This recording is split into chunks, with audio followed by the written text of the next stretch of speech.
तो नमस्कार, आज हम फिर एक बार मराठों को लेकर के आए हैं। तो आज हम जो लगभग 5-6 दिन से हम लोगों के शिवाजी चल रहे थे, आज शिवाजी समाप्त हो जाएंगे। और आज की जो क्लास है उसका मेन फोकस है शिवाजी के अष्टप्रधान पर। और दूसरा फोकस की शिवाजी की मृत्यु को लेकर जो विवाद हैं इतिहास में उन पर। और तीसरा फोकस की श्री शिवाजी की मृत्यु, शिवाजी की पत्नी जो थी उनको लेकर जो विवाद है इतिहास में उस पर। तो आज उन्हीं बारे में हम लोग बात करेंगे और किस प्रकार से मराठों का चौथ या सरदेशमुखी लिया जाता था उस बारे में हम बात करेंगे। और शिवाजी के उत्तराधिकारी के बारे में, जैसा कि आप सब जानते हैं कि कोई भी राज्य हो, कोई भी साम्राज्य हो, जब उसका एक मुख्य राजा मरता है तो उसके बाद उत्तराधिकार का युद्ध चलता है। तो शिवाजी के मरने के बाद किस प्रकार से उत्तराधिकार का युद्ध चला, उस उत्तराधिकार के युद्ध के बारे में भी हम बात करेंगे। ठीक है, इन सारे बारे में हम बात करेंगे। लेकिन उससे पहले हम जो अभी तक पढ़ चुके हैं उसका एक बार हम रिवीजन करेंगे और पिछली कक्षाओं को, शिवाजी की पिछली कक्षाओं को हम इससे क्या करेंगे, कनेक्ट करेंगे। ठीक है, तो चलिए सबसे पहले हम कुछ बच्चों का प्रश्न था कि शिवाजी का जन्म कब हुआ है। ठीक है, कुछ किताबों में अलग दिया है, कुछ किताबों में अलग दिया है। तो आज हम उस बारे में बता दें कि शिवाजी के जन्म का कहीं कोई भी फिक्स डाटा नहीं है। अगर कोई किताब ये प्रूफ करती है या कोई किताब ये बात कहती है कि नहीं शिवाजी इस तारीख को जन्मे हैं, तो वो गलत कह रही है। शिवाजी कब जन्मे हैं ये किसी भी किताब में, जब से शिवाजी का जन्म हुआ तब से लेकर आज तक किसी भी किताब में फिक्स नहीं कहा गया। शिवाजी के जन्म के विषय में दो डाटा दिए जाते हैं या दो सन दिए जाते हैं। एक 19 फरवरी 1630 एक ये दिया जाता है और दूसरा 6 अप्रैल 1627। तो 6 अप्रैल 1627 ये भी सही है और 19 फरवरी 1630 ये भी सही है। ये दोनों जहां मिले वो दोनों को मानिए कि सही हैं। अगर आप और जब भी आप परीक्षाएं देते हैं तो कभी उनके बाद जन्म के बारे में ऐसे प्रश्न तो पूछेगा नहीं, और अगर पूछता है तो ये दोनों सन एक साथ देगा नहीं। और अगर एक जो भी देता है तो एक ही देगा, और एक अगर देगा तो आप उस पर ट्रिक मार सकते हैं, और अगर दोनों देगा तो आप कोर्ट जा सकते हैं। क्योंकि शिवाजी का जन्म फिक्स नहीं है, तो एकदम निश्चिंत रहिए कि शिवाजी का कोई एक जन्म एक समय फिक्स है नहीं। 1630 भी माना जाता है उनका जन्म का समय और 1627 भी माना जाता है उनके जन्म का समय। ठीक है, तो चलिए। और ये दुर्भाग्य की ही बात है कि मराठा साम्राज्य के जो संस्थापक हैं उनका जन्म ही हमें नहीं पता है कि जन्म कब हुआ था। जबकि उनका जन्म, अब देखिए, उनके पहले जन्म लिए हुए औरंगजेब का जन्म पता है, जहांगीर का जन्म पता है, शाहजहां का जन्म पता है, अकबर का जन्म पता है, बाबर का जन्म पता है, हुमायूं का जन्म पता है, इब्राहिम लोदी का जन्म पता है। लेकिन शिवाजी का जन्म हमें नहीं पता है, फिक्स तारीख नहीं पता है कि कब उनका जन्म हुआ था। चलिए कोई बात नहीं, लेकिन इन दोनों तारीखों को आप ध्यान रखिएगा। किसी भी किताब में अगर ये लिखा हुआ है कि एक कोई सी तारीख को हुआ है तो वो पूरी तरह से गलत है। इन दोनों समय को आप अपने दिमाग में बैठा लीजिएगा, याद कर लीजिएगा। चलिए इन बातों को छोड़ते हैं और हम शुरू करते हैं शिवाजी से। तो सबसे पहले मराठा शब्द को हम लेते हैं। तो मराठा शब्द का अर्थ क्या होता है, तो जो मृत्यु के बाद भी ना हटे उसे मराठा कहते हैं। यानी मराठा शब्द की उत्पत्ति मराठा से हुई है, और मराठा का अर्थ होता है जो मृत्यु के बाद भी हटे, जो मृत्यु के बाद हटे उसे मराठा कहते हैं। कहा जाता है कि जो राजपूत हैं इनकी उत्पत्ति 6वीं से 8वीं शताब्दी के मध्य हुई थी। ठीक है, और राजपूत की उत्पत्ति के लिए आबू पर्वत पर एक यज्ञ किया गया था, ऐसा पृथ्वीराज रासो में चंद्रवरदाई लिखते हैं। और आबू पर जो यज्ञ होता है उससे 4 राजपूत निकलते हैं, प्रतिहार, चौहान, परमार, चालुक्य, आप जानते हैं कि किस प्रकार से निकलते हैं। और ये फिर इन्हीं से धीरे धीरे कहीं न कहीं राजपूतों का विकास प्रारंभ होता है। कहा जाता है कि शिवाजी के जो पूर्वज थे वो उदयपुर के क्षेत्र से, यानी राजस्थान के उदयपुर के क्षेत्र से आकर के इसी पश्चिमी तट पर क्या हो गए थे, बस गए थे। और पहली बार अगर सैनिक कार्य का कहीं उल्लेख मिलता है तो पता चलता है कि वो बहमनी साम्राज्य में अपनी सेवा सबसे पहले सैनिकों के रूप में दिए थे। आप ये भी जानते हैं कि 14वीं शताब्दी में बहमनी और विजयनगर साम्राज्य की स्थापना होती है। एक बहमनी साम्राज्य की स्थापना हसन गंगू करते हैं, तो विजयनगर साम्राज्य की स्थापना जो है वो हरिहर और बुक्का करते हैं। कमेंट बॉक्स में बताइएगा कि बहमनी साम्राज्य की स्थापना और बहमनी और विजयनगर साम्राज्य की स्थापना कब और कब होती है, और शासक उस समय भारत का कौन है। आगे बढ़ते हैं। इसके बाद उस समय उसकी जब बहमनी टूट जाता है, बहमनी, बरार, बीदर, गोलकुंडा, अहमदनगर और बीजापुर, इन भागों में 5 भागों में टूट जाता है बहमनी साम्राज्य। तब उसी अहमदनगर में उनके जो पिताजी हैं शाह जी, वो कार्य करते हैं, यानी शिवाजी के पिताजी शाह जी एक सैनिक के तौर पे कार्य करते हैं। कहा जाता है जब अहमदनगर धीरे धीरे धीरे टूटने लगा और अहमदनगर पर शाहजहां ने आक्रमण कर दिया, तो उसके बाद जो शाह जी हैं ये कहीं न कहीं मुगलों से जाके मिल जाते हैं और 5000 की मनसबदारी ये स्वीकार कर लेते हैं। लेकिन बाद में मुगलों ने इन्हें 5000 की मनसबदारी से हटा दिया और उसके बाद ये फिर बीजापुर के लिए कार्य करने लगे। फिर कहा जाता है कि जब बीजापुर के लिए कार्य करने के लिए लगे और शिवाजी बार बार बीजापुर पर ही आक्रमण करके उनके किलों को जीतने लगे, तो बीजापुर के राजा ने इनके पिता शाह जी को, शिवाजी के पिता शाह जी को बंदी बना लिया। अपने पिता को छुड़ाने के लिए शिवाजी जो हैं मुगलों के पास जाते हैं, उनसे एक संधि करते हैं और मुगल उन्हें 5000 की मनसबदारी देते हैं। और ये संधि होती है कि जब दक्षिण में जो विजय होगी उसमें मराठे हमारा साथ देंगे। लेकिन जब ये अपने पिता को छुड़ा लेते हैं, अपने पिता को ले लेते हैं, उसके बाद ये मनसबदारी वापस कर देते हैं और कहते हैं कि ऐसी किसी भी संधि पर हम विश्वास नहीं करते हैं। आगे बढ़ते हैं। तो अब यहाँ पर आप देखिए 1627 में, 1627 से लेकर 1630 में, माना जाता है 1627, कहीं कहीं 1630 में शिवाजी का क्या होता है, जन्म होता है। शिवाजी का जन्म कहाँ होता है, तो शिवाजी का जन्म जो है वो महाराष्ट्र में होता है। महाराष्ट्र में कहाँ होता है, तो पुणे में होता है। ठीक है, शिवाजी का जन्म यहाँ पे होता है। और 1646 में कोणदेव की मृत्यु होती है। कोणदेव जो है वो राजनैतिक गुरु है किसके, तो शिवाजी के राजनैतिक गुरु हैं और बीजापुर में एक मिलिट्री जनरल है, कौन, कोणदेव, और वही इनको सैनिक शिक्षा भी देते हैं, यानी युद्ध कौशल की शिक्षा भी देते हैं शिवाजी को, कोणदेव। तो 1646 में कोणदेव की क्या हो जाती है, मृत्यु हो जाती है। आगे बढ़ते हैं। 1647 में शिवाजी का राजनीतिक जीवन शुरू हो जाता है। 1647 में शिवाजी का राजनीतिक जीवन शुरू हो जाता है। ज्यों कोणदेव की मृत्यु होती है उसके बाद शिवाजी ने अपना पहला किला 16 साल की उम्र में क्या कर लिया था, जीत लिया था। और 1647 से शिवाजी का राजनीतिक जीवन शुरू होता है। आगे बढ़ते हैं। 1657 में शिवाजी का मुगलों से लड़ाई होती है पहली बार शिवाजी मुगलों से कब लड़ते हैं, तो 1657 में मुगलों से लड़ते हैं। उस समय औरंगजेब उत्तराधिकार के युद्ध में काफी ज्यादा व्यस्त है, तो इसलिए उस युद्ध को बहुत बड़ा नहीं माना जाता है। आगे बढ़ते हैं। 1657 में संभाजी का जन्म हुआ था है। 1657 में संभाजी का कहाँ, 1657 में संभाजी का जन्म होता है पुरंदर में। पुरंदर कहाँ है, यही पुरंदर है जहाँ पुरंदर की संधि होगी राजा जय सिंह और शिवाजी के मध्य। तो वहीं 1657 में संभाजी का क्या होता है, जन्म होता है। ध्यान रखिएगा, संभाजी किसकी औलाद है, तो सईबाई निम्बालकर की औलाद है संभाजी। आगे बढ़ते हैं। 1659 में अफजल खान की हत्या होती है। 1659 में जब बीजापुर काफी ज्यादा परेशान हो जाता है शिवाजी से, तब जो बड़ी बेगम होती हैं वो कहती हैं कि क्या कोई बीजापुर में ऐसा नहीं है जो शिवाजी को कैद करके ला सके।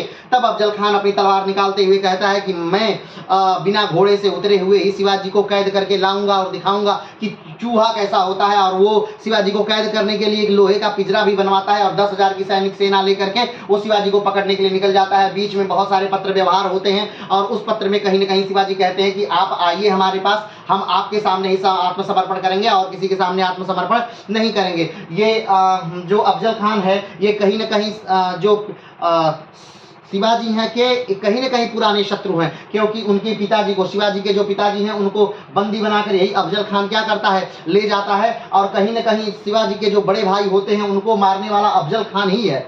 ठीक है, लेकिन क्या होता है जब दोनों एक जगह पे मिलते हैं और उसी समय अफजल खान क्या करता है कि शिवाजी को मारने का प्रयास करता है, लेकिन शिवाजी अंदर कवच पहने हुए हैं और शिवाजी ने उसकी अतड़िया अपने बखनर से क्या कर दी, निकाल दी और वहीं पर उसकी हत्या कर दी जाती है। उनके सैनिकों पर शिवाजी के सैनिक टूट पड़ते हैं और उसके सैनिकों को क्या कर दिया जाता है, मार दिया जाता है। आगे बढ़ते हैं। तो 1663 शाइस्ता खां की उंगलियां। अब अफजल खान बीजापुर में जब वापस आया, बीजापुर और ज्यादा कमजोर हो गया है। अब 1663 में जो औरंगजेब है वो अपने मामा को, शाइस्ता खां को दक्षिण का क्या बना देता है, सूबेदार बना देता है। ठीक, अब दक्षिण का सूबेदार कौन हो गया है, तो शाइस्ता खां दक्षिण के सूबेदार हो गए हैं। और शाइस्ता खां दक्षिण के सूबेदार होते ही शिवाजी से कई सारे किले क्या कर लेते हैं, जीत लेते हैं। इससे शिवाजी नाराज हो जाते हैं और जब रात में शाइस्ता खां सो रहा होता है तब उस पर आक्रमण करके उसकी उंगलियां काट लेते हैं। शाइस्ता खां डर जाता है और भाग जाता है और औरंगजेब के पास जाता है। गुस्सा है औरंगजेब ने, शाइस्ता खां को पूर्व का यानी कि बंगाल का क्या बना दिया जाता है, सूबेदार बना दिया जाता है। आगे बढ़ते हैं। 1664 में सूबेदार 1664 में जो शिवाजी हैं वो सूरत को क्या कर लेते हैं, लूट लेते हैं। कहा जाता है कि 6 दिन तक सूरत की एक लूट चली थी। सूरत शहर को जला दिया गया था, बहुत बड़े स्तर पर नरसंहार किया गया था और सूरत शहर को बहुत बुरी तरह लूटा था। सूरत शहर जो है ये औरंगजेब के कब्जे में है या मुगलों के कब्जे में है। आगे बढ़ते हैं। 1665 में पुरंदर की संधि होती है। अब इससे औरंगजेब बहुत क्या हो जाता है, नाराज होता है और दक्षिण का सूबेदार किसको बना देता है, तो राजा जय सिंह को दक्षिण का सूबेदार बना देता है। राजा जय सिंह जो है औरंगजेब के मित्र भी हैं। अब राजा जय सिंह जब दक्षिण के सूबेदार बनकर आते हैं तो वो अब उनका एक कार्य है शिवाजी को परास्त करना। वो शिवाजी को परास्त करने के लिए एक किले को पकड़ के रख लेते हैं जहां पर शिवाजी की का परिवार और शिवाजी ने काफी धन रखा हुआ है। उसी किले को घेर लेते हैं और कुछ समय बाद शिवाजी को आत्मसमर्पण करना पड़ता है और वहां पर पुरंदर की संधि होती है। ठीक है, सूरत की लूट के बाद जब वो नाराज होता है उसके बाद की घटना है। 1665 में पुरंदर की संधि होती है। इस संधि के अंतर्गत शिवाजी को बहुत सारा अपना किला मुगलों को देना पड़ता है और शिवा कहीं ना कहीं जो राजा जो हैं कौन राजा जय सिंह जो हैं ये औरंगजेब को ये मनाने में कारगर होते हैं कि आपने अभी तक जो जीता है उससे ज़्यादा आप जीत सकते हैं, उससे बड़े आप सूबेदार बन सकते हैं, बस औरंगजेब से एक बार जाकर के मिलिए। औरंगजेब से मिलने के लिए शिवाजी तैयार हो जाते हैं, अपने दरबारों में बात करते हैं। अपनी माँ जीजाबाई को अपना उत्तराधिकारी बना करके शिवाजी क्या चल जाते हैं, तो औरंगजेब से मिलने चल जाते हैं। शिवाजी औरंगजेब से मिलने निकलते हैं। 1666 में आगरा की यात्रा करते हैं। 1666 में ही आगरा पहुँच जाते हैं और जिस दिन शिवाजी आगरा पहुँचते हैं उस दिन औरंगजेब का क्या है, जन्मदिन है। शिवाजी बहुत सारा उपहार ले जाके औरंगजेब को देते हैं और उसे 3 बार सलाम करते हैं। औरंगजेब अपने अर्दली को बुलाकर कहता है कि इनको ले जाइए, तृतीय श्रेणी के जो लोग खड़े हैं उनमें खड़ा कर दीजिए। जब इनको ला करके बहुत पीछे खड़ा कर दिया जाता है जहां से औरंगजेब दिखता भी नहीं है, तब इन्हें बहुत क्या लगता है, बुरा लगता है। शिवाजी को बहुत बुरा लगता है और ये राजा राम से अब जोर जोर से बात करने लगता है। राजा राम कौन है, तो राजा राम है जय सिंह के लड़के और जय सिंह राजा राम को ही जिम्मेदारी देते हैं कि शिवाजी की सुरक्षा की जिम्मेदारी आप पर है, आप ले जाकर शिवाजी को आगरा तक पहुंचाइए। तब जोर से आवाज में औरंगजेब पूछता है कि किस बात का शोर है। तब राजा राम बड़ा कूटनीति भरा जवाब देते हैं और कहते हैं कि ये जंगल का जो शेर होता है वो जंगल का जानवर है और उसे यहाँ की गर्मी क्या और ये बर्दाश्त नहीं हो पा रही है, तो इसलिए ये दिक्कत हो रही है। और क्षमा मांगते हुए औरंगजेब से क्या मांगते हैं, क्षमा मांगते हैं और कहते हैं कि इन्हें यहाँ का की चीज़ों को पता नहीं है, यहाँ के भी बारे में पता नहीं है, ये दक्कन से आए हैं तो इन्हें माफ़ किया जाए। औरंगजेब कहता है ठीक है, इन्हें बगल वाले कमरे में ले जाइए, वहाँ इत्र का छिड़काव करिए और जब ये ठीक हो जाए तो इनका जो रहने वाला जगह है वहाँ पर इनको क्या करिए, जयपुर सराय, वहाँ पर इनको ले जाइएगा। ठीक है, तो अब वहाँ से इनको कहाँ ले जाया जाता है, उनके रहने की जगह पर ले जाया जाता है। लेकिन जो ही रहने की जगह पर पहुँचते हैं वहाँ पर बहुत सारी सैनिक टुकड़ियाँ आ जाती हैं। अब इनको पता चलता है कि इन्हें कैद कर लिया गया है, तो शिवाजी को आगरा में कैद कर लिया जाता है। लेकिन शिवाजी अपनी चातुर्य से, अपनी कूटनीति से आगरा के किले से क्या हो जाते हैं, बाहर निकलने में सक्षम हो जाते हैं। और 66 में ही वो आगरा से निकल कर मथुरा जाते हैं, मथुरा से बनारस आते हैं, बनारस से पुरी आते हैं और इस प्रकार से फिर अपने घर पर आ जाते हैं और फाइनली वो बच जाते हैं। अपने महान चातुर्य से शिवाजी क्या हो जाते हैं, बच जाते हैं। आगे बढ़ते हैं। 1666 में आगरा से वो भाग गए। 1666 में वो बंदी भी बने और 1666 में वो आगरा से भाग भी गए। 1668 में औरंगजेब से फिर से संधि होती है। ठीक है, अब जब जय सिंह दक्षिण के सूबेदार थे, इससे पहले शाइस्ता खां दक्षिण के सूबेदार थे। शाइस्ता खां जब हटे तो उसके बाद जय सिंह दक्षिण के सूबेदार बने। जब जय सिंह दक्षिण की सूबेदारी से हटे तो उसके बाद जसवंत सिंह दक्षिण के सूबेदार बने। अब जसवंत सिंह ने क्या कराया, फिर से संधि करवा दी। किसके बीच, औरंगजेब के बीच। औरंगजेब और शिवाजी के बीच फिर से यशवंत सिंह ने संधि करा दी। लेकिन संधि तो हो गई थी, लेकिन अब इसी संधि में यानी 1668 वाले संधि में इन्होंने मान लिया, यानी औरंगजेब ने मान लिया कि ठीक है शिवाजी क्या है, राजा है। ठीक है, और उसी समय इनको जागीर दे दी जाती है, बरार की जागीर भी दे दी जाती है और राजा भी मान लिया जाता है और दक्षिण की सहायता करने का ये वचन भी देते हैं। और उसी समय इनके पुत्र संभाजी को 5000 की मनसबदारी भी दे दी जाती है। लेकिन आगे क्या होता है, 1670 में औरंगजेब की संधि टूट जाती है। ठीक है, 1668 में औरंगजेब ने संधि की थी शिवाजी से और 1670 में क्या होती है, तो औरंगजेब से संधि टूट जाती है। औरंगजेब से संधि टूटने का एक कारण है कि जो औरंगजेब का पुत्र है जिसका नाम बहादुर शाह है, बहादुर शाह प्रथम है, बहादुर शाह प्रथम आकर के दक्कन में रहता है। औरंगजेब को इससे लगता है कि कहीं न कहीं मेरा पुत्र बहादुर शाह और जो शिवाजी हैं ये मेरे खिलाफ कुछ साजिश कर रहे हैं और इससे चिंतित होकर के औरंगजेब क्या कर लेता है, संधि तोड़ देता है और 1670 में ही बरार क्या ले लेता है, वापस ले लेता है। ठीक है, 1670 में बरार वापस ले लेता है। अब शिवाजी को ये बात बहुत बुरी लगती है और 1670 में ही शिवाजी बहुत सारे किलों को लूटते हैं और दोबारा फिर से सूरत को लूटा जाता है।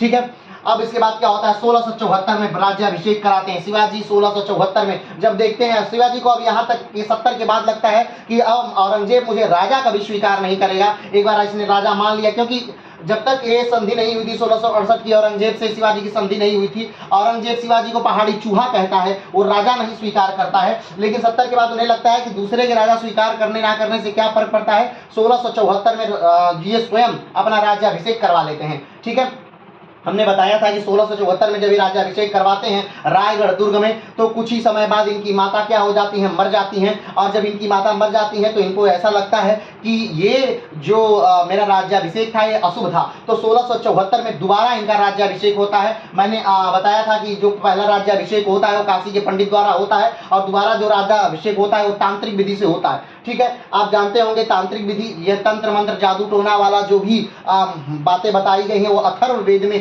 साफ सीधे शब्दों में लिखी गई है। तो उस विधि से, अथर्ववेद की विधि से, उस विधि से इनका क्या होता है, राज्याभिषेक होता है, दोबारा राज्याभिषेक होता है। 1674 में मराठा साम्राज्य प्रारंभ हो जाता है। ठीक है, 1674 में इनका राज्याभिषेक भी होता है और 1674 से मराठा साम्राज्य क्या हो जाता है, प्रारंभ हो जाता है। आगे बढ़ते हैं, 1674 में सोयराबाई पटरानी का सम्मान दिया जाता है। 1674 में सोयराबाई कौन है, आपको पता होगा कि शिवाजी की कुल कितनी पत्नियां हैं, तो कुल 8 पत्नियां हैं, और शिवाजी की एक पत्नी सोयराबाई मोहिते हैं जो मोहिते खानदान से हैं। ठीक है, सोयराबाई मोहिते के 2 पुत्र हैं, एक राजा राम और दूसरा दीपाबाई। नाम ध्यान रखिएगा, दीपा जो है, दीपाबाई, ये इन्हीं की क्या है, पुत्री है। किनकी पुत्री है, सोयराबाई मोहिते की पुत्री है दीपाबाई। ठीक है, आगे बढ़ते हैं, 1674 में सोयराबाई को पटरानी का सम्मान दिया जाता है। 1674 सन याद रखिएगा, क्यों, 1674 में प्रथम बार राज्याभिषेक होता है, 1674 में शिवाजी का द्वितीय बार राज्याभिषेक होता है, 1674 में मराठा साम्राज्य प्रारंभ हो जाता है, 1674 में सोयराबाई को पटरानी का सम्मान दिया जाता है, 1674 में संभाजी को युवराज का खिताब मिलता है। ठीक है, तो 1674 का समय बड़ा बहुत सारे कार्य हुए हैं। फिर से एक बार देखिए, 1674 राज्याभिषेक हुआ शिवाजी का रायगढ़ दुर्ग में प्रथम बार, 1674 राज्याभिषेक हुआ शिवाजी का द्वितीय बार, 1674 मराठा साम्राज्य प्रारंभ होता है, 1674 सोयराबाई को पटरानी का सम्मान दिया जाता है, 1674 को संभाजी को युवराज का खिताब दिया जाता है। ठीक है, 16 मार्च 1680 में राजा राम की शादी होती है। ठीक है, 15 मार्च 1680 राजा राम की शादी होती है। राजा राम कौन है, हमने बताया था सोयराबाई मोहिते के क्या हैं, कि सोयराबाई मोहिते के पुत्र हैं राजा राम। ठीक है, सोयराबाई मोहिते और शिवाजी से 2 पुत्र हैं, राजा राम और दीपाबाई। ठीक है, तो इनका 10 वर्ष के जब हैं राजा राम, तभी इनका क्या हो जाता है, विवाह हो जाता है। और इन्हीं के विवाह के कुछ दिन बाद मार्च में इनका विवाह होता है। ध्यान दीजिएगा, 15 मार्च को इनका विवाह होता है, राजा राम की शादी होती है, और 3 अप्रैल 1680 को शिवाजी की क्या हो जाती है, मृत्यु हो जाती है। कहा जाता है इतिहास में, इस बात पर जो इतिहासकार है उनमें विवाद है कि कुछ इतिहासकारों का मानना है कि शिवाजी की जो मृत्यु है वो जहर देने से होती है, और कुछ इतिहासकार मानते हैं कि नहीं, शिवाजी की जो मृत्यु है वो नेचुरल डेथ है। कुछ लोग कहते हैं नहीं, सोयराबाई मोहिते जो हैं इन्होंने ही शिवाजी को क्या दिया था, जहर दिया था। और कुछ लोगों का मानना है कि नहीं, ऐसे ही हो गई थी। क्यों जहर दिया था, क्योंकि हमने आपको दिखाया कि 1674 में संभाजी को युवराज का खिताब दे दिया जाता है, और जब से संभाजी को युवराज का खिताब दिया जाता है तब से लेकर के बहुत बाद तक कहीं न कहीं जो सोयराबाई मोहिते हैं और इनमें और शिवाजी में कहीं न कहीं एक द्वंद्व चलता रहता है। कारण क्योंकि सोयराबाई मोहिते चाहती हैं कि इनके पुत्र राजा राम को ये गद्दी दी जाए, लेकिन शिवाजी कहीं न कहीं संभाजी को युवराज घोषित कर देते हैं। ठीक है, अब 15 मार्च 1680 में राजा राम की क्या हो जाती है, शादी हो जाती है, और 3 अप्रैल यानी शादी के कुछ ही दिन बाद 3 अप्रैल 1680 में शिवाजी की मृत्यु हो जाती है। ठीक है, अभी मृत्यु कैसे हुई थी, जहर से हुई थी, बिना जहर से हुई थी, ये विवाद का विषय है। आगे बढ़ते हैं, 16 जनवरी 1681 को संभाजी राजा बने। अब ध्यान दीजिएगा, 3 अप्रैल, मई, जून, जुलाई, अगस्त, सितंबर, अक्टूबर, नवंबर, दिसंबर। ठीक है, तो इतना समय, लगभग इतना समय कहाँ गया, से 16 जनवरी 1681 को संभाजी राजा बने। अब ये जो समय आपको दिख रहा है, ये बीच का समय, यानी शिवाजी की मृत्यु 3 अप्रैल 1680 इनकी मृत्यु होती है शिवाजी, और 16 जनवरी 1681 को संभाजी राजा बनते हैं। तो अब बात ये आती है कि आखिर इतना बड़ा समय जो गैपिंग है वो कहाँ गया, वो गैपिंग क्या हुआ था, उस समय राजा क्यों नहीं बने। तो इस पे थोड़ी सी बात करते हैं, थोड़ी सी चर्चा करते हैं। कहा जाता है कि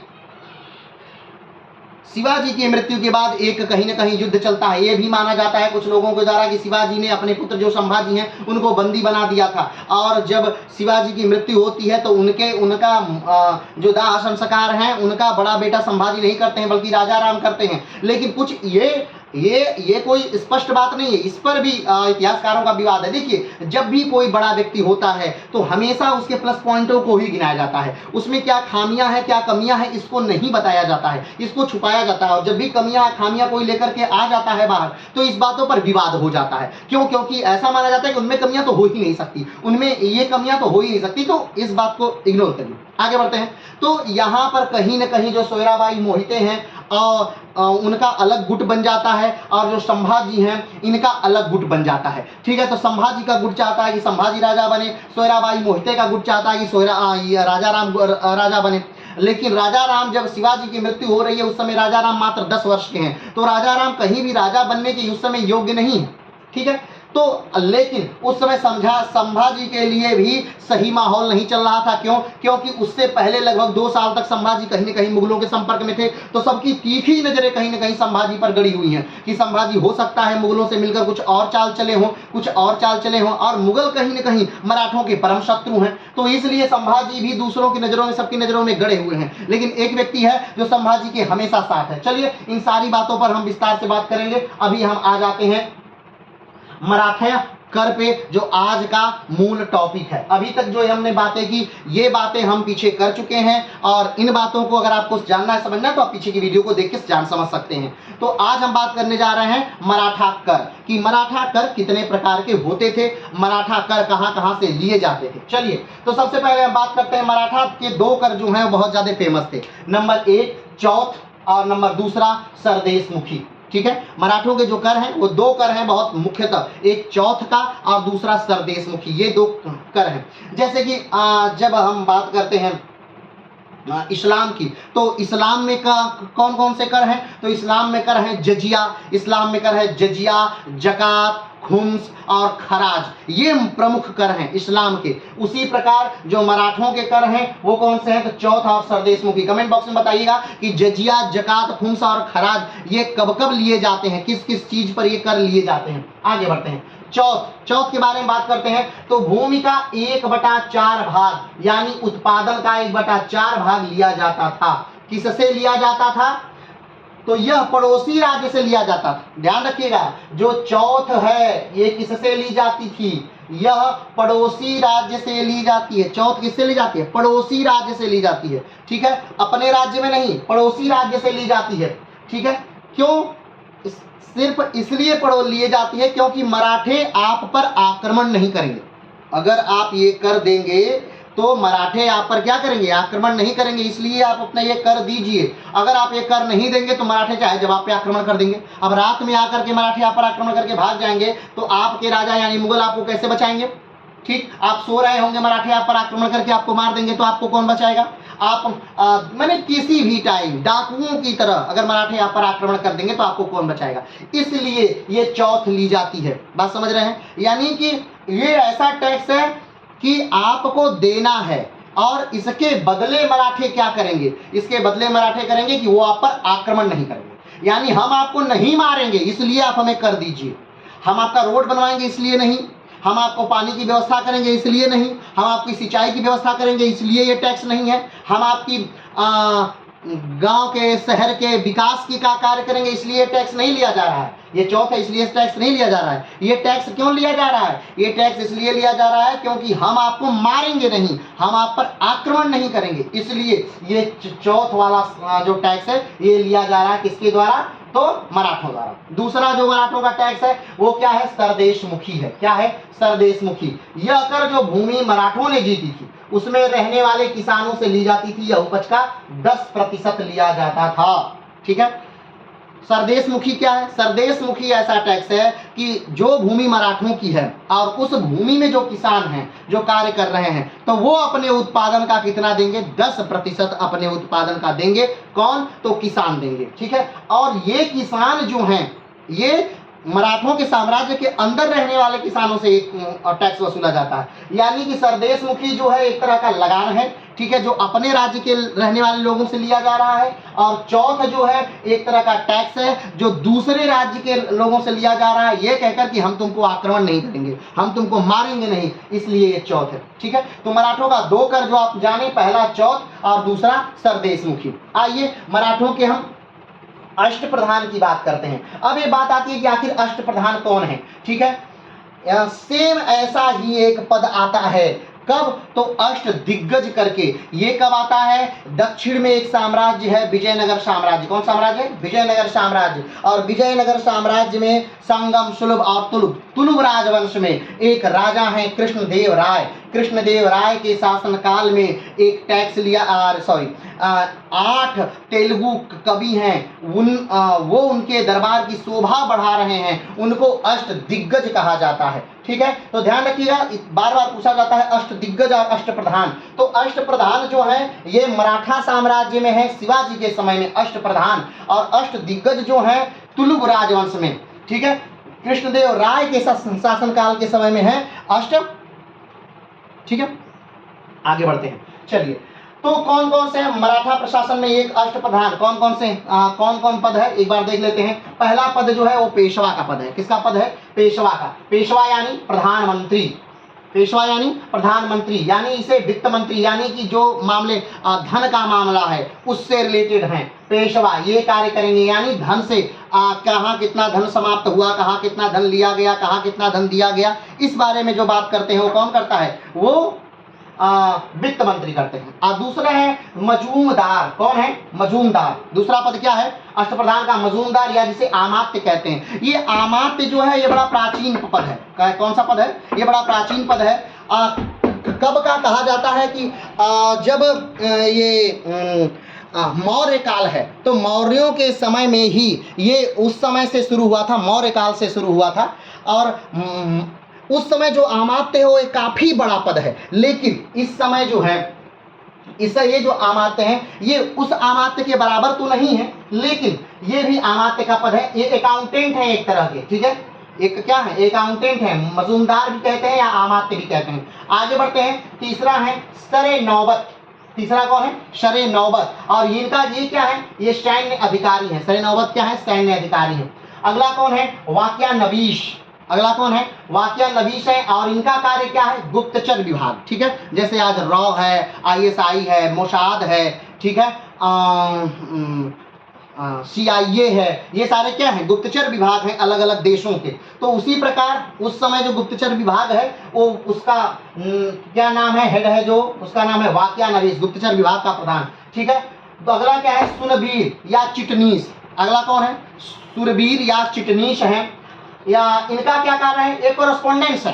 ठीक है, आगे बढ़ते हैं, सुमंत या दरबीर, ये क्या करते हैं, ये विदेश मंत्री है। सुमंत क्या है, विदेश मंत्री है। सुमंत कौन है, तो ये विदेश मंत्री है, जो किस देश से क्या समझौता करना है, किस देश से क्या समझौता नहीं करना है, किस देश को क्या देना है, किस देश से क्या लेना है, किस राजा से क्या बातें करनी है, ये विदेश मंत्री का सारा कार्य है। तो ये करते हैं विदेश मंत्री। ठीक है, न्यायाधीश। न्यायाधीश आप जानते हैं कि एक बार जब शिवाजी आगरा में कैद हैं तो इनको निकालने के लिए शिवाजी के राज्य के कौन आते हैं, न्यायाधीश ही आते हैं।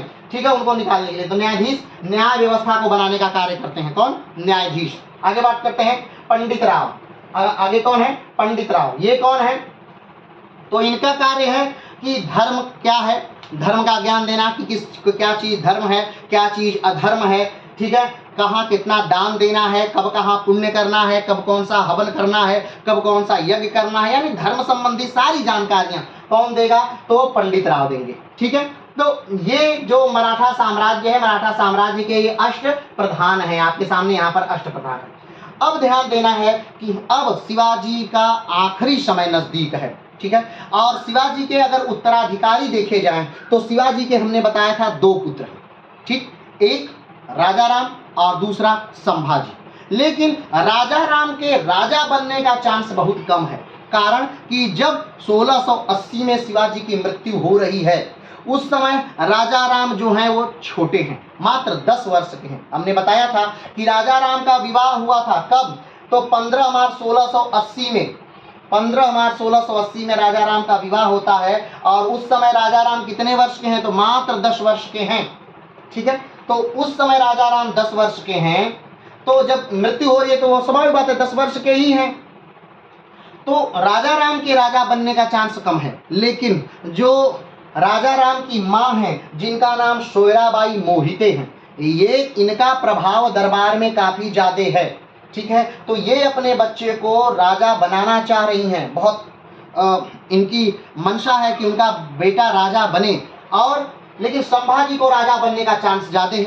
कारण क्या है कि संभाजी जो है वो बड़े हैं, लेकिन बहुत सारे इतिहासकारों में मतभेद है। कहा जाता है कि संभाजी जो है अयोग्य हैं। कुछ इतिहासकार मानते हैं कि संभाजी जो है अयोग्य हैं, कुछ इतिहासकार मानते हैं कि संभाजी जो है योग्य हैं। इस पर काफ़ी ज़्यादा मतभेद है।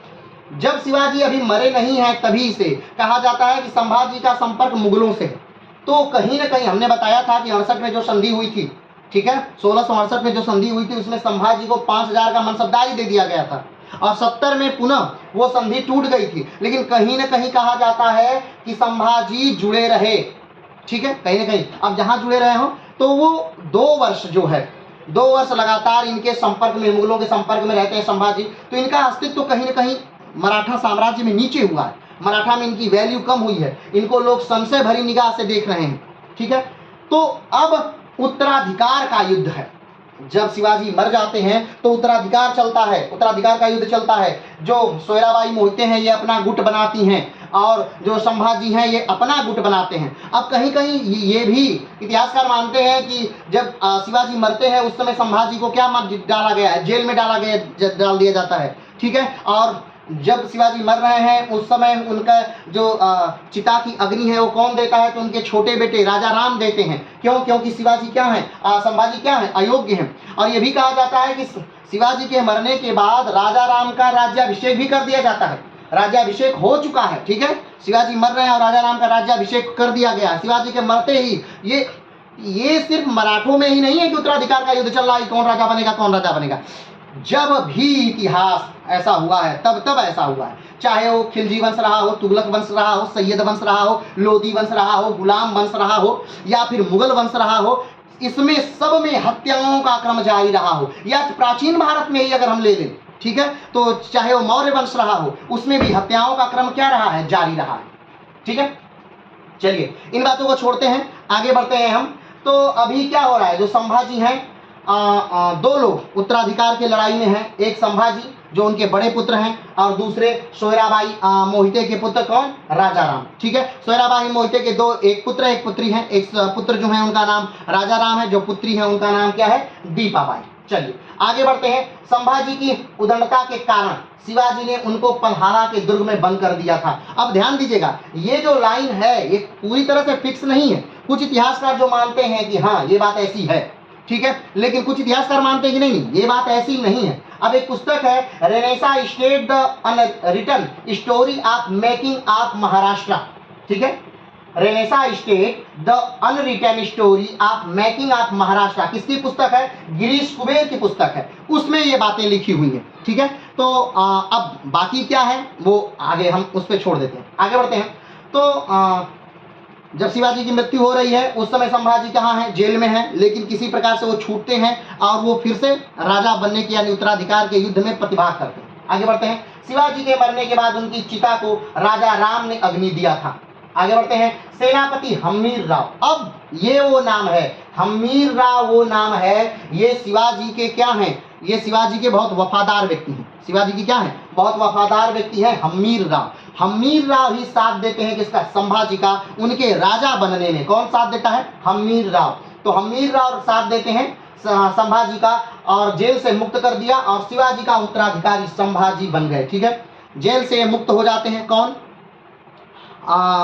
संभाजी जेल से मुक्त होते हैं, और हम्मीर राव इनको मुक्त करते हैं, और हम्मीर राव और संभाजी मिल करके कहीं न कहीं ऐसे सारे लोगों का कत्ल किया जाता है, ऐसे सारे लोगों को फांसियां दी जाती हैं जो संभाजी के विरोध में हैं। और कहा तो ये भी जाता है कि 27 अक्टूबर 1681 को सोयराबाई मोहिते को भी क्या दे दिया गया था, विष दे दिया गया था। लेकिन ये बात भी क्या है, ये बात भी कुछ इतिहासकार मानते हैं और कुछ इतिहासकार नहीं मानते हैं। ये देखिए, मरने की डेट सोयराबाई मोहिते की 27 अक्टूबर 1681 ही है, लेकिन जो हमने एक बात कही कि ये फिक्स नहीं है कि इनकी मृत्यु कैसे होती है। कुछ का मानना है कि नहीं, अगर ये सारे लोगों को मार रहे हैं, संभाजी अपने राजा ना बनने देने वाले सारे लोगों को मार रहे हैं, तो क्यों ये सोयराबाई मोहिते को छोड़ेंगे? तो सोयराबाई मोहिते को भी मारने वाले यही हैं। तो कुछ इतिहासकार मानते हैं कि नहीं, सोयराबाई मोहिते ने खुद आत्महत्या कर लिया था। जब उन्होंने देखा कि संभाजी सबको मार रहे हैं, तब उन्होंने क्या कर लिया था, खुद आत्महत्या कर लिया था। आगे बढ़ते हैं, तो